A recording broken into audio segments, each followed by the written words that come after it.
Where'd I go? How long was I out? I need to make YouTube videos. I need to make YouTube videos!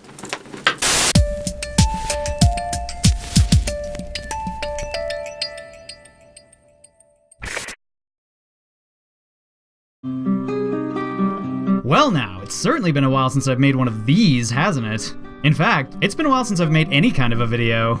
How's everyone doing? Are you all doing well? I'm doing well. So well, in fact, I might just have to do a review of Ebe, an RPG Maker game that everyone's been wanting me to cover since Yume Nikki, which still stands as like the bestest, weirdest, best weird game I've ever played. Ebe is a game that's actually quite similar to Yume Nikki. It's dark, it's minimal, it's surreal, and it's absolutely coated in wonderful pixel art, which I bloody fucking love. As you're all no doubt aware, I'm way into the RPG Maker scene. I like RPG Maker, and I like RPG Maker games, even though half of them usually tend to be absolute garbage. See, RPG Maker, it's an interesting little beast. No, it's not a very sophisticated tool for game design. It's really simple, dense in theory, and it might be a little too basic and a little too cookie cutter for anyone interested in legitimate programming. But if you're just someone who wants to tell a story, or, I don't know, make an RPG, there are actually a lot of cool things you can do with RPG Maker. If you think outside the box, you can be original, you can be inventive, and there are a lot of good examples of that. There's Off, there's Yume Nikki, there's Flow, The Crooked Man, It Moves, Mad Father, and of course, there's Ebe. So for anyone who doesn't know, Ebe is a surreal 2D indie horror game released in 2012 by a developer named Cory, or Cowrie, or Koori, I don't know. And on the internet, it's about as famous and well known as Yume Nikki.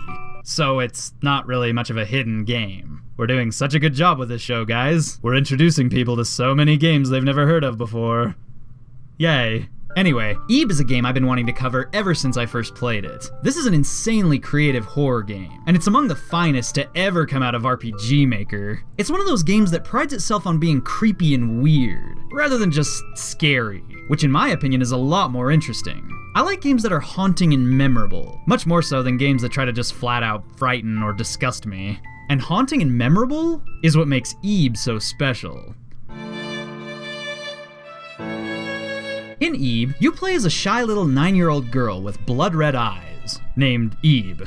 I don't know why Ebe has blood-red eyes, by the way. It's, never really explained. Kinda creepy. In the game, Ebe is out on a day trip visiting an art gallery with her parents, and that's sort of the premise. At the beginning, the game sets you free to just explore. You can wander around the art gallery, you can talk to people, and you can examine all the paintings and sculptures lying around the building. But then, after a while, something weird starts to happen. All of a sudden, the gallery starts to go dark. The people start to disappear. And as you continue to walk around, you start to see strange things out the corner of your eye. That painting just coughed. No dear. Oh, fridge magnets. That's not good. Oh.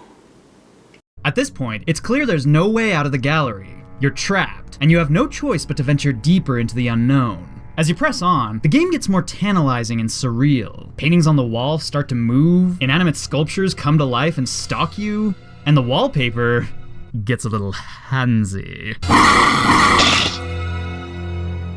So Ebe is basically a survival horror game, with gameplay centered mostly around exploring and puzzle solving. The whole game takes place in the haunted art gallery, and that setting alone gives it one hell of a personality. Now, if you haven't played Ebe, you should stop watching this video right now, because I'm about to spoil quite a bit. In fact, I might just spoil everything. Like, seriously, spoiler alert. Go play the game, if you haven't already. Okay? Okay.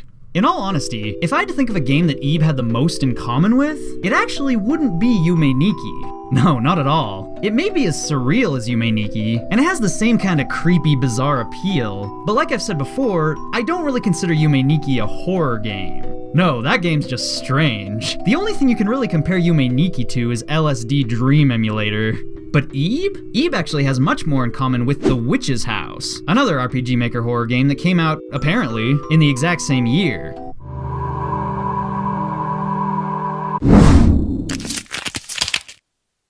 The Witch's House is straight up fun, spooky horror. It's the same as Ebe, where you walk around, examine things, and solve puzzles. And in both games, you can actually die. But the difference between Ebe and The Witch's House is that The Witch's House is just fun. It's a really good game, with fun puzzles and a lot of crazy jump scares. But Ebe, on the other hand, is something more. It's a deeper game. It has more memorable moments, more ingenious ideas. At any point in Ebe, you can be examining strange paintings, wondering what they mean. You can be navigating a labyrinth full of living sculptures that'll close you off and trap you if you aren't careful. In one of my favorite parts of the game, you actually leave the setting of the gallery and journey into a crayon landscape, where everything is blurry, scribbled, and hand-drawn.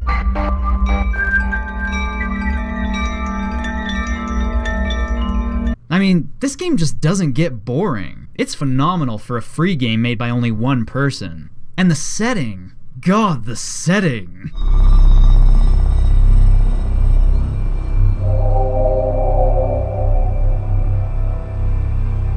Okay, I know this game doesn't exactly look that good. I mean, the pixel art is kind of blurry. It's sort of hazy and hard to make out. But to me, that just adds to the weirdness of it all. The pixel art may not be amazing, but I have no problem with that.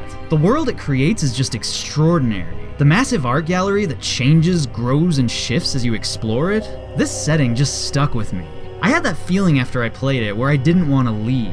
You know what I mean? I just wanted to be in the art gallery, be lost in it, be wandering around its corridors forever. This is a place that's just fun to explore. It's curious and inviting, but you never really feel safe inside it. That's another great thing about Ebe. The way it scares you.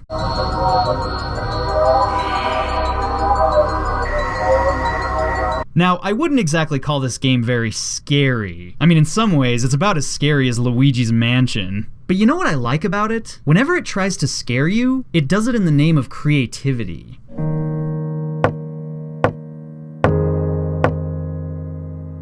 There aren't just a bunch of gross outs, jumps, and screams. Ebe gives you scares to remember. Like, you know that part where you're trapped in that room of voodoo dolls? And there's a time limit? And that giant menacing thing is slowly crawling out from the portrait above you?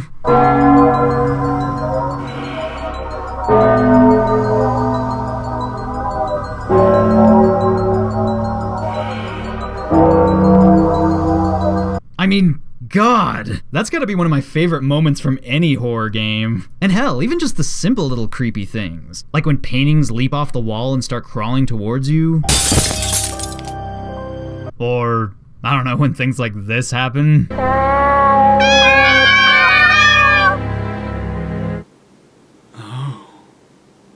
I guess if I had to criticize something about Ebe, it would be the fact that there are other characters in it, and they have dialogue.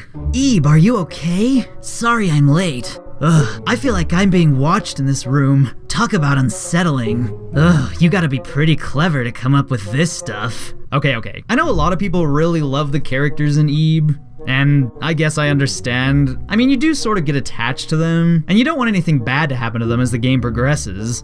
But still, these characters, they're just such stereotypical anime characters. They don't talk like normal people, and their dialogue, for me, wasn't very well written, and it didn't make the game any more dramatic. In fact, it just made it more silly. Especially the blonde girl. Gary, you're just a weirdo. I like yellow, but I also like pink. Oh, and blue. Cookies, and cake, and chocolate. Tee-hee, so much to eat. Oh, also, what's with these characters' designs? I mean, Ebe's design is weird enough, with the blood red eyes and all. But, like, there's this part where she and Gary stand in front of a mirror and you can see their whole bodies. And God, just look at these characters. What the hell is that? Have you ever seen anyone dress like that? Have you ever seen anyone who looks like that? Well, whatever. I guess I like to dress like a weirdo. Gary can be a weirdo too. Good on him, I guess. I'm Ebe, and I have the devil living inside me. Also, I guess the characters do make the story more engaging. Probably the best thing about Ebe, in the end, is the fact that the story is so peculiar, strange, and questionable. It leaves you walking away thinking about it, wondering what it all meant. The ending especially is very weird. In fact, there are actually 10 different endings, believe it or not, and every single one of them is, I don't know, just weird. If I had to pick my favorite ending, for those of you who've seen them all, it would actually probably be the one where she climbs into bed and dies, slowly disappearing from all existence. And shit, that's not even the good ending. That's like probably the worst one. But hey, what can I say? I like death. It fascinates me. It enraptures me. It grooves my vibes. Yeah. So, yes, that's about all I have to say. I mean, what else can I say? Ebe is a great game. It has my full approval. This is a freeware indie game that puts all other freeware indie games to shame. I mean, it just proves everything. It proves that 2D games can be scary. It proves that a developer can do anything he or she wants, despite any limitations. It proves that a horror game doesn't need a big budget to be interesting. And while there certainly are other RPG Maker games that are much deeper and even more cryptic than Ebe, like Off by Mortis Ghost, which we'll definitely have to review in the future, Ebe is still a fantastic little game, and I can't picture it being improved much at all. It's fun, it's creepy, it's imaginative, it's emotional, it's investing, it's freaking Ebe. Basement worthy.